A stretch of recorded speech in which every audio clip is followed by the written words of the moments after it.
Freud. That'd make a great deal of what I sense, learned, yeah. So, yeah. Well, they're quite good value, these psychiatry lectures, aren't they? Give me another drink, mate. I can do it with any of them. It's crazy. I'm like an expert now. Wow. I'm like Fraser Crane. Well, now you mention it, I did have this dream that I was like shagging both my parents and crying about the fact I don't have a penis. Like, what could you make of that? Is that Freudian, do you reckon? Your parents, your lack of penis. The crying is your mother. Ah. What's the penis? That's just a dick. It's just a penis. Cool. Penis is just a penis. You know, that's how it goes. Interesting facts about Freud: he used to smoke 20 cigars a day. I kid you not. I bet he did. Full-size cigars. Dirty man. Well, that's the thing. It's recorded that someone once asked him, given your work mostly revolves around saying that everything represents dicks, don't you think that the cigar might represent... This is not made up, this is actually true. Don't you think that the cigar might represent something dubious? And Freud apparently replied, sometimes, my good man, a cigar is just a cigar. I mean, probably... Where is he from, Freud? Not from here, anyway. Probably. No. He said... from the past is where he's from. From the past. He went, yeah, sometimes, my good man... that's not people from the past. Anyway... He said, sometimes, my good man, a cigar is just a cigar. And that is where the phrase, sometimes a cigar is just a cigar, comes from. What was quite ironic is that at the time of being interviewed, he was just riding a massive banana boat, naked. Just thrusting away. And on the head of the banana boat was sort of, was like his mum's face. So, not that really means anything. You know? No, I mean, it's all conjecture, isn't it? Well, I'm quite impressed that you've been to a lecture. I've been to one, but it was nowhere near as exciting. I haven't been to any for my actual lectures. I do PP. No one goes to PP lectures. Nah, you're all far too cool for that. Yeah, far too cool. Too busy trying to take over the world. Yeah, God. In a scary Ian Hislop way. Yeah. But, yeah, it's been sort of getting back into work second week. Obviously we had the big old vac, which was quite nice, apart from all the work that got crammed into it. What did you get up to in the vac then? Very little. It's not like a loaded question, I don't know what. I was like, what did you get up to? What were you I doing saw on the you night of... on that banana boat. What were you doing on the night of the 17th? I just sort of hung around London, you know. It's where he lives, listeners. It's not just hanging around. Yeah, roaming it's not around, like me hanging around in Venice. Yeah, roaming around, maxing and relaxing, all cool, that sort of cool. thing. Did you get sent to live with your auntie and your uncle in Bel Air as a result? No. Oh, that's a shame. So. I've always wanted that to happen in my life. I'm a 90s kid, guys. I just really want to get sent to live with my auntie and uncle in Bel Air. We're 90s kids, crazy. Yeah. Whew. Did you know if you were born in the year 2000 now, and you're not a 90s kid, you'll be 11? Oh god, that's practically a real person, isn't it? Yeah. Oh, they're catching up, aren't they? If you were born early, you might even be 12. Oh. Yeah. That's practically pubescent. You said practically pubescent in a very, very randy way there, Claire. Sorry. I was told by one of my housemates that I looked like a 12-year-old yesterday, and therefore could not possibly be a conceivable paedophile. Oh, did you? Was this a housemate of yours which is your boyfriend? Because that's kind of bad. Although he has said that too. But in more of a pitying way, not in a lecherous way, so it's okay. Oh, you know what's going to happen now? People are going to see 12-year-olds wandering around Oxford. They're going to go, you're that crazy girl that was on the radio. What happened to your hair? Yeah.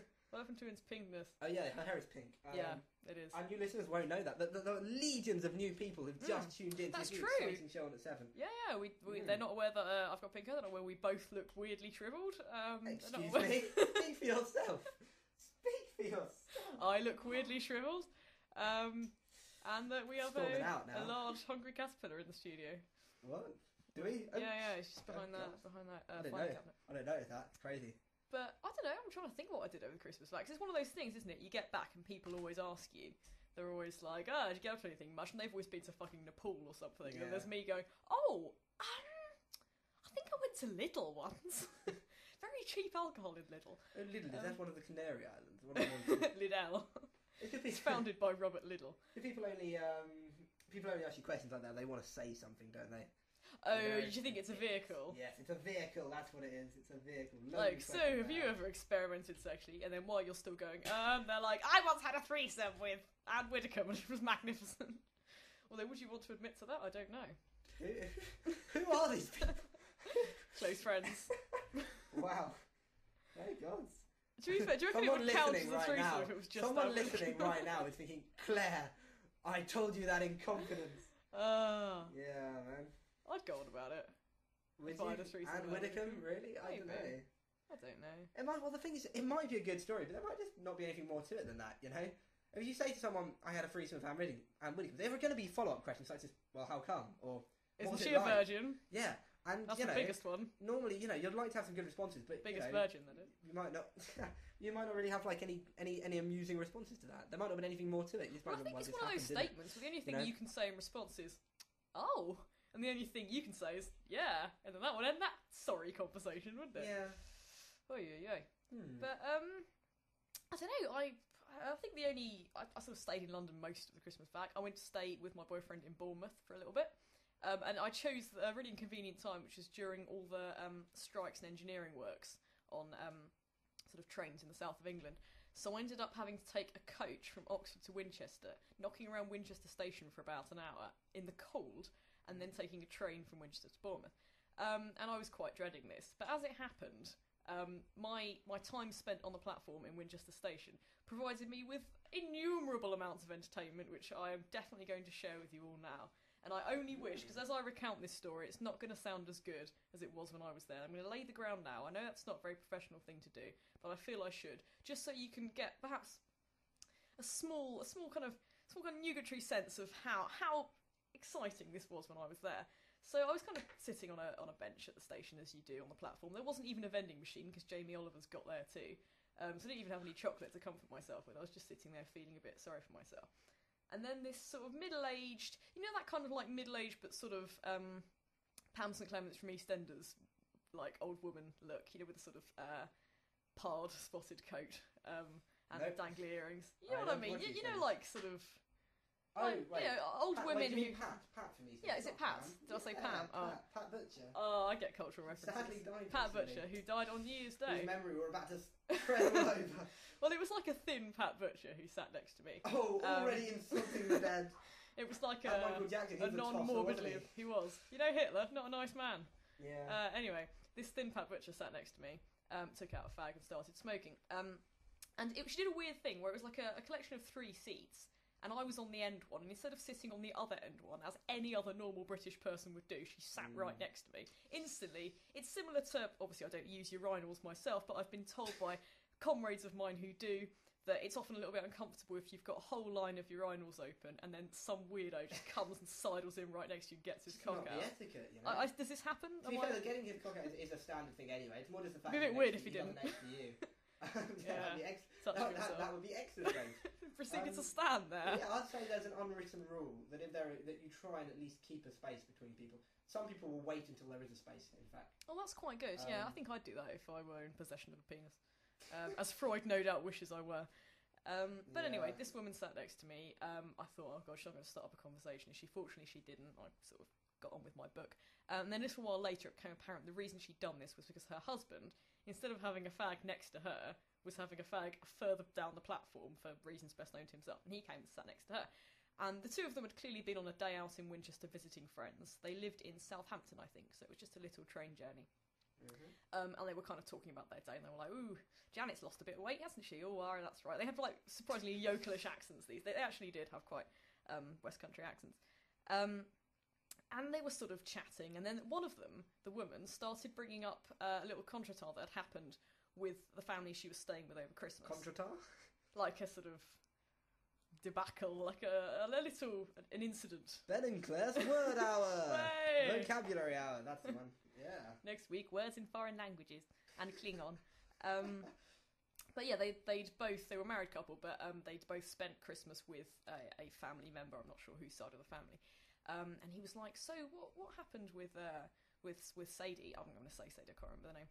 Over Christmas, she was like, "Well, I don't know where to start, Paul. I do not know where to start. I took her to one side because Marion had enough, hadn't she? Marion had enough. I took her to one side and I said to her, Listen, my girl. He may not be much to look at, I'll give you that, but he's got a heart of gold. That's what I said. He has got a heart of gold, and you'd be mad to let him go. Absolutely mad to let him go." And I looked at her good, and then she walked out. And Marion said to me, "My God, Anne, what have you done to her? She's completely different." And I said, I'll tell you what I said. Paul. I said, you listen to me, my girl. He may not be the prettiest, but he does have a heart of gold, and you'd be mad to let him go. Isn't that right, Paul?" And husband was by this point losing a bit of interest because he's presumably heard this story about 15 times already. So he was, January by this point. So he was like, yeah, that was. So what did you say to her then? She was like, "Well, if you've been paying attention to my story, Paul, as I've been saying, I took her to one room." "Oh, you took her to one room then, did you?" "Yes, Paul. Yes, I took her to one room, and I said to her, you'd be mad to let that man go. And she walked out there, and Marion couldn't believe it. She couldn't believe it. She said, what have you done to her? And the story escalated. And I was just like, my God, people are boring. So, at which point, the story took a rather interesting turn. Because presumably Sadie was on the rocks with her boyfriend, and the two started talking about relationships and kind of marriages and things like that. And it soon became apparent that they'd both previously been married to other people before they married each other, which I always find quite cute. So I sort of pricked my ears up and listened. Clever, interesting. In a Camilla Parker Bowles sort of way. Yeah. So Paul, the old guy, was complaining about his ex-wife before he'd married this woman. And he was like, oh, I tell you what, it was like Sharia law. Honestly, I don't know if this man even knew what Sharia law was. It's his next door neighbour. Oi, Sharia, I need to borrow some sugar. Can I borrow your law? No, Sharia law. Maybe he meant Sharia's lav. What? Like lavatory, but in a Latin way. Never mind. Yes, Latin lols. But he was sort of saying like, I couldn't go out, I couldn't do anything, it was horrible, didn't know how to move. And she was like, well, and don't get this wrong, Paul, and I don't mean any offence. It's always good when someone else says I don't mean any offence. Don't mean any offence. But if I'd have known you back then, I wouldn't have trusted you. I wouldn't have trusted you as far as I'd have thrown you, because I know you. And he was quite offended that his wife was coming out with this stuff, and she was like, nope. I know you, off down the pub, having sex you were. I don't know who you're bonking, but it's somebody who isn't me. And he was like, I've never done that. I got quite defensive about it. And then he sort of turned on her, having been quite passive throughout the rest of this conversation, and was like, well, what about that keep fit class that you were up to? I was away 5 minutes, I thought you were just keeping fit, turned out you were having sex with another woman. Upon which, yeah, exactly, slip that one in. Upon which, she turned around to him, fuming, and went, I only put my hands up there, Paul, as well you know, and then stormed off. What a conversation. Also, a fitness class. So there's just people just all... Just a fitness class full of lesbians, like in a porno, yeah. It's a whole group of people on, like, exercise mats, and just two of them having it off. But just, that must have been awkward. And she only put her hand up there, which, to be honest, in a lesbian context, what more could you put up there? Fair. I can just imagine the fitness instructor. I think you've quite misinterpreted the move we're currently doing. There is none of that involved. No. Oh, countryside. I told you to lie on the rug, not munch it. Yeah. But pre-watershed. We're gonna get shut down, man. This is no crazy. one's listening. It's fine. Learning Claire's vocabulary and raunchy XXX. We alternate between like thesaurus terms and raunchiness. But it was a hilarious conversation. A bit later, I got on the same train carriage as the couple, coincidentally, and presumably they'd made up because they were sort of cuddling each other. And everything seemed to be going okay. When all of a sudden he turned his back for 5 minutes. She had a hand right up the train car. Oh, God. But yeah, that really did cheer up my journey. It sustained me for the remainder of my trip, really. Oh, train drivers. Don't know anyone who's had their way off with a train driver. No, nor do I. Nor do I. Anyone who's done that. Yeah, not at all. Never. Anyway, bit more music, do you think? Yeah, let's go for it. I've just heard a knock at the door, actually, so maybe we should put some music on while we go and answer it. Is that what could possibly be in that parcel? It's huge. Is that a parcel? Yeah. It's kind of like body-shaped. Yeah, that's Is that body-shaped? Maybe it's like a ventriloquist dummy. Strange. Anyway, while we're doing that, pop some music on. I chose the last one. Do you have any requests? Let's go for... okay, we had Ian Jury. Let's go for some more Ian Jury. More Ian Jury? We didn't have that much. Claire's vocabulary and Ian Jury hour. What words can you think of that describe Ian Jury? He's durable. I was going to say male. He is male too. Human. Much is the mail which we have just received from outside. Yeah. Human. Well, I don't know. It's pushing it. It's a very good film, incidentally. Sex, Drugs and Rock and Roll. If anyone's interested in. This is a film about Ian Jury. We're not just again mentioning random. Sex. It always gets. Sweet Jean Vincent. Yeah, it's what we have, isn't it? Let's go. Right. Well, enjoy that, and we'll go and answer our persistent knocking at the door.